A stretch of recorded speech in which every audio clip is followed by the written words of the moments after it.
오늘은 거친 파도가 날 향해 올 때라는 제목으로 함께 말씀 나누고자 합니다. 성도님들께서는 명절 가운데 평안하게 잘 보내셨나요?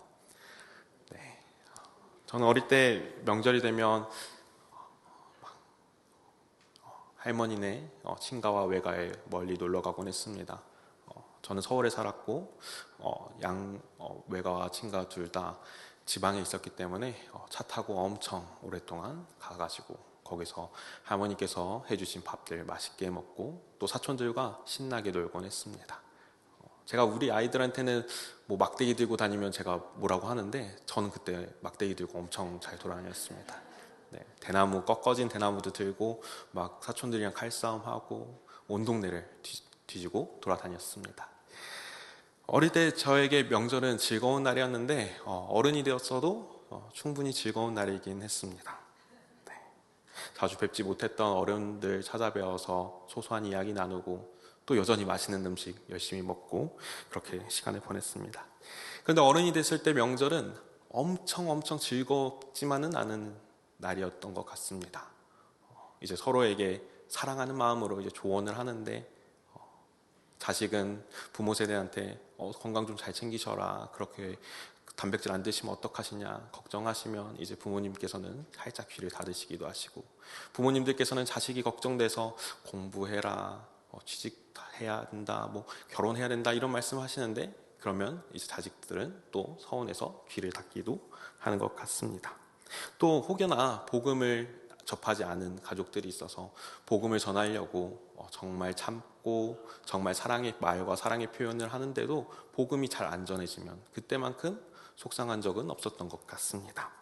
명절은 가족관계 측면에서 뿐만 아니라 업무적으로도 부담되는 시기인 것 같습니다. 명절에 온전히 쉬기 위해서 직장인들은 일을 다 미리 끝내려고 노력을 합니다. 또 명절 기간에도 거래처나 직장 상사나 혹은 부하 직원한테 연락이 오면 그 전화 받고 또 그 일들을 처리하기도 합니다. 그리고 업무로 인해서 명절 가운데 고향에 내려가지 못한 직업군에 종사하시는 성도님들도 아마 계실 것 같습니다. 그래서 가족과 직장의 문제로 명절은 즐거운 시간인 동시에 마음 가운데 어려움을 줄 수 있는 시간 같습니다. 분명 행복하기 위해서 모였으나 거친 파도와 같은 문제들이 우리의 마음을 어렵게 하곤 합니다. 이러한 명절은 우리의 신앙의 축소판 같다는 생각이 오늘 본문을 묵상하며 들었습니다. 분명 예수님 깊게 만나고 우리는 주님 안에서 평안함을 느낍니다. 주위의 그리스도인들과 함께 말씀 묵상하고 밥 먹고 차 마시면서 행복한 시간을 분명히 보냅니다. 그럼에도 종종 그리스도인과의 관계와 세상 속에서 살아가는 우리의 모습은 어려운 모습들을 직면하곤 하죠. 주님을 의지하는데도 우리의 마음은 어렵기도 합니다. 그런 우리에게 오늘 말씀이 충분한 은혜가 되시길 소망합니다. 마태복음 14장 20절을 끝으로 우리가 잘 아는 오병이어 사건이 마무리가 됩니다. 예수님께서는 여성과 어린아이를 제외하고 남자 어른만 5,000명을 먹이셨습니다. 아마 제자들은 자신들이 따르는 선생님의 위대하심을 보며 우쭐댔을 것 같습니다. 당장 오늘날에도 우리가 모시는 선생님, 우리가 다니던 학교, 우리가 다니는 직장의 이름을 갖고 우쭐거리는 경우들이 있지 않습니까? 심지어 예수님께서는 여태까지 모든 사람들이 보이지 못했던 빵이 막 생겨나고 물고기가 막 생겨나는 그런 기적을 보이셨습니다. 그래서 아마 우쭐대면서 이제 진정 우리를 구원하실, 로마의 통치로부터 우리를 구원하실 메시아께서 오셨다라는 식으로 생각했던 것 같습니다. 그래서 많은 사람들은 예수님을 임금 삼으려고 하죠. 요한복음서 6장 15절인데요. 한번 같이 읽어봤으면 좋겠습니다. 시작. 그러므로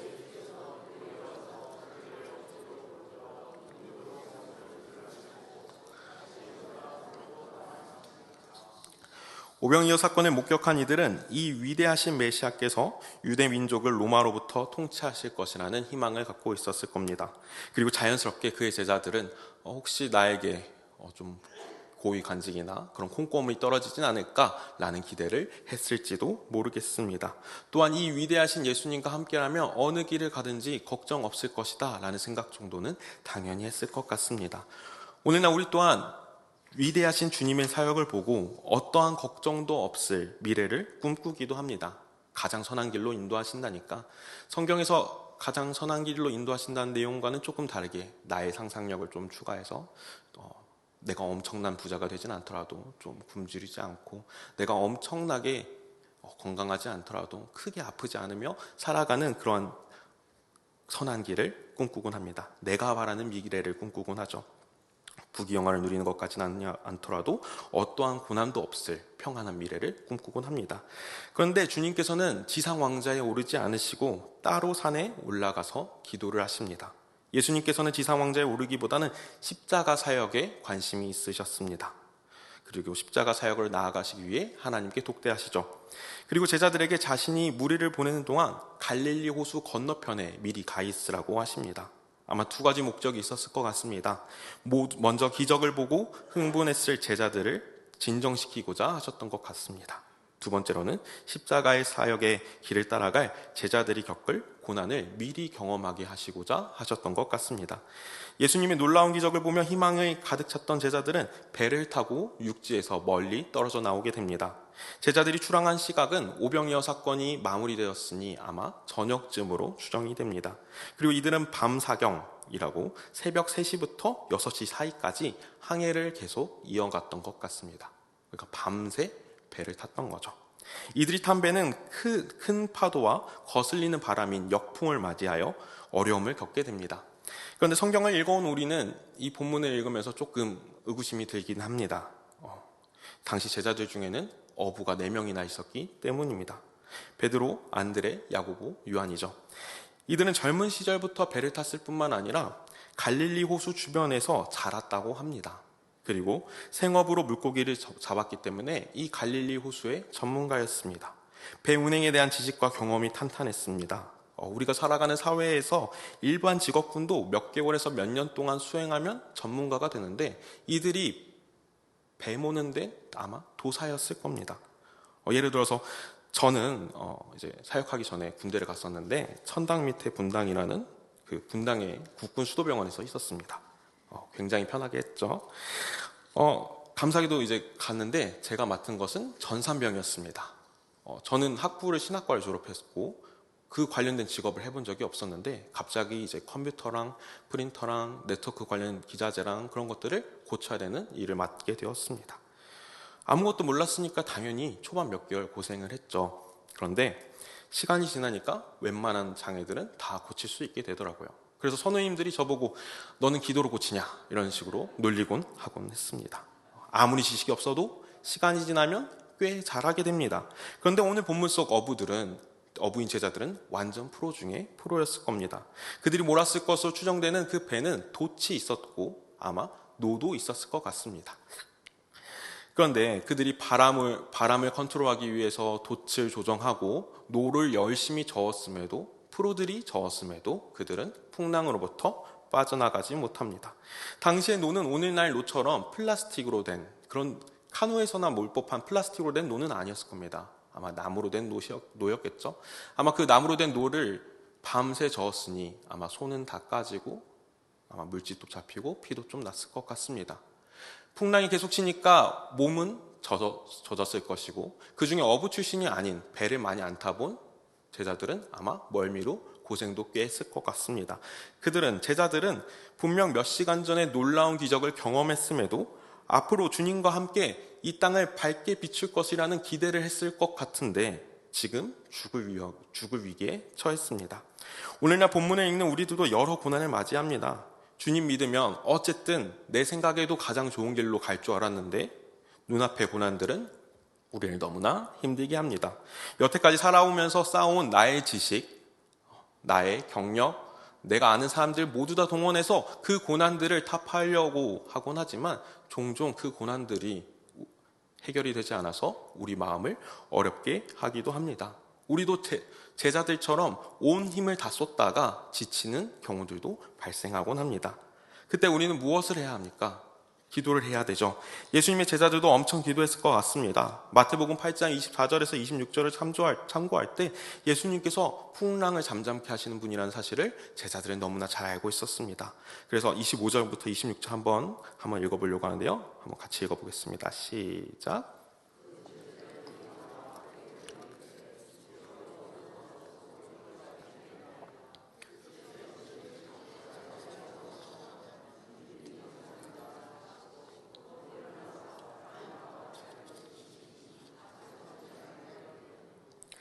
그들은 항해의 프로였고 주님께 기도했을 것입니다. 그러나 제자들만의 짧은 여행은 표류로 끝이 나게 됩니다. 절망으로 끝이 나게 됩니다.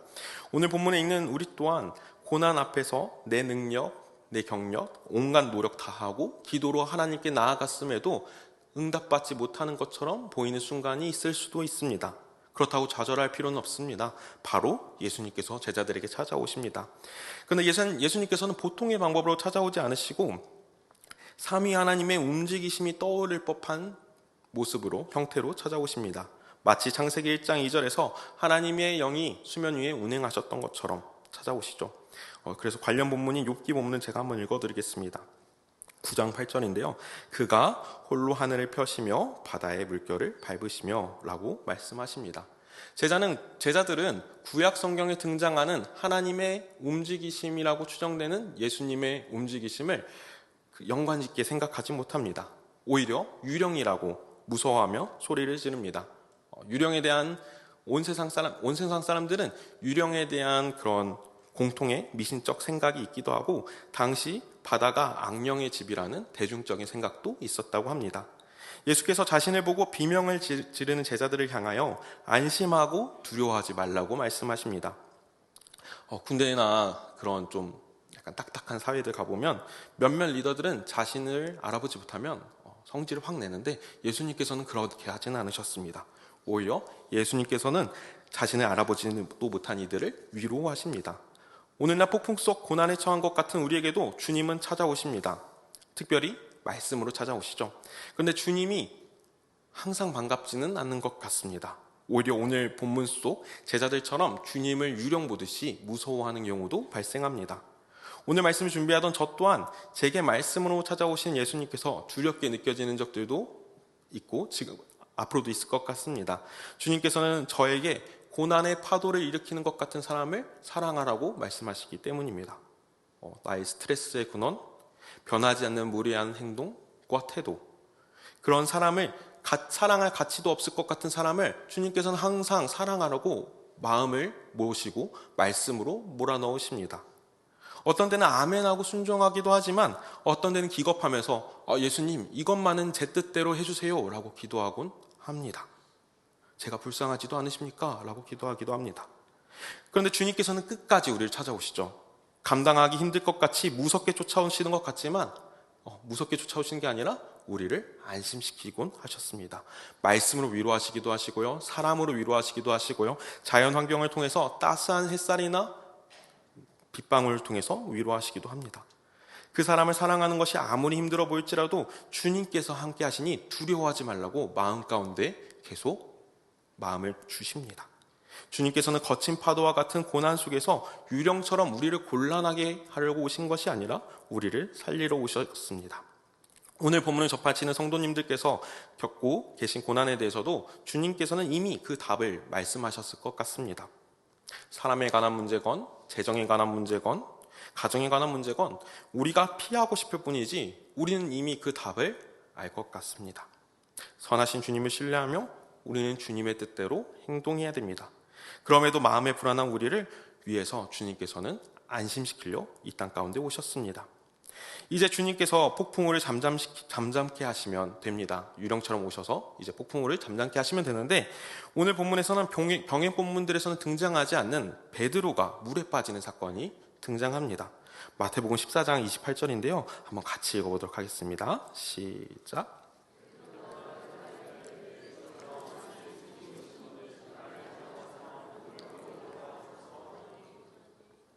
베드로가 굳이 주님께 정말 예수님이시면 자신도 물 위로 걸어서 주님께 오라고 명령해달라고 하십니다. 베드로가 물을 걷고 싶었던 이유에 대해서 오늘 본문에서는 표면적으로 드러내진 않는 것 같습니다. 어쩌면 베드로는 자신이 부름받았을 때를 떠올렸을지도 모릅니다. 깊은 그곳에 금을 던져서 물고기를 잡았던 사건들을 기억하며 갈릴리 호수에서 또 놀라운 기적을 경험하고 싶었을지도 모릅니다. 그러나 베드로는 충성된 종이었기 때문에 단순한 기적 체험만을 원해서 이 말을 한 것 같지는 않습니다. 자신 또한 폭풍이라는 고난 속에서 주님께서 걸어가신 그 길을 가고 싶었던 것으로 보입니다. 오늘 본문에 있는 우리들도 주님께서 가신 길 걷게 해달라고 기도합니다. 우리를 구원하신 주님의 은혜가 너무나 감사해서 거친 파도 치는 것 같은 그 길을 가고 싶다고 우리는 늘 고백합니다. 복음이 필요한 가족과 이웃을 향해 걷게 하시고 교회의 봉사가 필요한 영역으로 우리의 발걸음을 나아가게 하시며 우리가 엄청나게 부유하지 않더라도 우리의 재정들을 이웃들에게 흘려보내게 하십니다. 이제 29절에서 예수님께서는 오라 하시니 베드로가 배에서 내려 물 위로 예수님께 걸어갑니다. 주님께서는 그가 주님처럼 물 위를 걷게 하셨습니다. 베드로의 일생에서 이 초월적인 신비의 경험은 오래 기억에 남았을 것입니다. 그런데 베드로는 이 초벌적 경험만으로 주님을 의지하진 않았습니다. 왜냐하면 나중에 우리가 흔히 알다시피 베드로는 예수님을 3번이나 부인하기 때문입니다. 오늘날 우리 또한 초월적인 경험으로 주님을 만나기도 합니다. 물론 어릴 적 말씀을 접했던 그리스도인들 같은 경우는 자연스럽게 만나기도 하지만 모태신앙이 아닌 이들은 초월적인 따스함을 느끼고 예수님을 만나기도 하죠. 저는 모태신앙이 아니었습니다. 그래서 초등학교 1, 2학년 때쯤 친구의 엄마를 따라서 이제 교회를 가기 시작했고 초등학교 4학년 성경학교 때쯤에 주님을 깊게 만났던 기억이 있습니다. 당시 말씀은 기억이 나진 않았지만 따스하게 하나님께서 나를 사랑하시다, 진짜 참된 아버지시다 라는 감정을 충분하게 느꼈습니다. 그리고 교회를 열심히 다니고 살아왔습니다. 그러나 저 또한 주님을 부인하는 삶을 계속 살았습니다. 예수님을 뜨겁게 영접했다고 모든 죄의 유혹을 이겨내고 온전히 그리스도인으로 살진 않았습니다. 항상 넘어지고 자주 후회하고 주님과 멀어진 것 같은 시기도 있었을 겁니다. 이는 수련회에서 은혜 받고 예수님을 믿었던 이들이 많이 공감할 수 있을 것 같습니다. 당시에 그렇게 많은 청소년들이 방언하고 주님께서 보여주신 비전을 보고 하나님의 따스함을 느꼈다고 간증했음에도 오늘날 신앙으로부터 떠난 이들이 많기 때문입니다. 초월적인 경험만으로는 제자되는 신앙이 완성되진 않습니다. 그렇게 베드로는 물 위를 걷다가 거센 바람이 불어오는 것을 보고 무서움에 사로잡혀서 물에 빠지게 됩니다. 아마도 그의 어부로서의 삶의 경험이 이 파도를 맞으면 빠질 것이라는 두려움을 일으켰던 것 같습니다. 만약에 위험에 대한 직관에 압도당하지 않았다면 산을 옮길 만한 믿음이 베드로를 안전하게 지켰을 것입니다. 마태복음 17장 20절인데요. 제가 짧게 읽어드리겠습니다. 이르시되 너희 믿음이 작은 까닭이니라 진실로 너희에게 이르노니 만일 너희에게 믿음이 겨자씨 하나만큼만 있어도 이 산을 명하여 여기서 저기로 옮겨지라 하면 옮겨질 것이요 라고 주님께서는 분명 말씀하셨습니다. 그는 주님처럼 고난 가운데 나아가기 원했으나 고난이라는 파도에 움찔하였습니다. 고난이라는 파도가 닥쳐올 때 지금의 상황이 안전한지 의심하고 포기하고 말았습니다. 베드로는 자신을 부르신 주님에 대한 믿음이 부족했습니다. 그렇게 물에 빠진 베드로가 어떻게 했나요? 자신을 구원해달라고 외치죠. 오늘날 우리의 말로 다르게 표현한다면 주님 살려주세요 라고 외쳤습니다. 이보다 간결한 기도는 없는 것 같습니다. 그때 주님께서는 즉시 베드로를 건지십니다. 그리고 믿음이 작은 베드로한테 의심하지 말라고 하시죠. 주님께서 부르신 길은 주변 상황을 고려하지 않고 주님을 믿고 나아가야 됩니다. 어쩌면 베드로가 선한 마음으로 고난 가운데서 물 위를 걸은 경험보다 초월적인 이 경험보다 믿음이 약하여 물에 빠졌음에도 괜찮다고 건지신 주님의 모습이 더 오래 기억에 남았을지도 모르겠습니다. 그랬기에 이후 예수님께서 승천하신 다음 엄청나게 어려운 사역들을 해나감에도 주님께서 자신을 꼭 구하실 것을 믿고 나아가진 않았을까 싶습니다. 베드로의 고백인데요. 제가 읽어드리겠습니다. 베드로후서 2장 9절 주께서 경건한 자는 시험에서 건지실 줄 아시고 라고 분명 말씀하십니다. 주님께서는 우리에게 불가능해 보이는 그 길을 걸으라고 하실 때 우리는 믿음으로 나아가야 됩니다. 물론 오늘 본문에 읽는 우리한테 주님께서 걸어가신 그 길을 온전히 걸지 못할 것 같은 순간이 닥칠지도 모릅니다. 우리의 믿음은 그만큼 커 보이지 않을 때도 있을 것입니다. 나의 살아온 시간과 나의 지혜로 봤을 때 그 고난 한번 맞으면 내가 무너질 것이다 라는 생각이 들지도 모릅니다. 주님께서는 우리를 다양한 상황 속으로 다양한 직업군, 다양한 봉사의 길로 부르셨습니다. 그 중에서 저는 이제 목회자로 부름받았습니다. 고2 때 그렇게 돈을 꽤 벌어도 행복하지 않아 보이던 아버지의 삶을 보면서 저는 돈에 대한 회의감이 있었습니다. 그래서 돈은 적게 받더라도 이 땅에서 복되게 하는 사역을 하고 싶었습니다. 그런데 막상 사역을 시작해 보니까 사역자가 항상 행복한 것 같지는 않더라고요. 학비, 결혼, 모든 영역에서 돈이 굉장히 중요했고 전망도 안 좋아 보였고 능력과 성품도 저한테는 부족해 보였습니다. 진로에 대한 온갖 잡생각이 저를 파도로 이렇게 계속 빠뜨렸습니다. 그때 주님께서는 저에게 신대원에서 좋은 친구들을 만나게 하셨습니다. 좋은 친구들을 같이 방을 쓰게 하셔서 기도의 자리로 이끄셨습니다. 저는 약간 행동주의였는데 주변에 이제 영성파 친구들이 있었거든요. 그래서 기도하러 가야 된다고, 기도골방 가야 된다고 계속 밀어넣어서 저도 이렇게 그냥 딸려 들어갔더니 그때 하나님께서 그렇게 제 마음을 위로하셨습니다.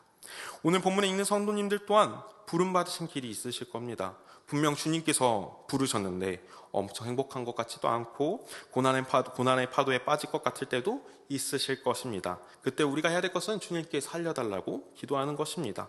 사실상 물에 빠진 베드로처럼 그냥 살려달라고 기도해야 됩니다. 주님께서는 이전에 우리의 삶에서 고난 때마다 건져내셨던 것처럼 앞으로도 건져내실 것입니다.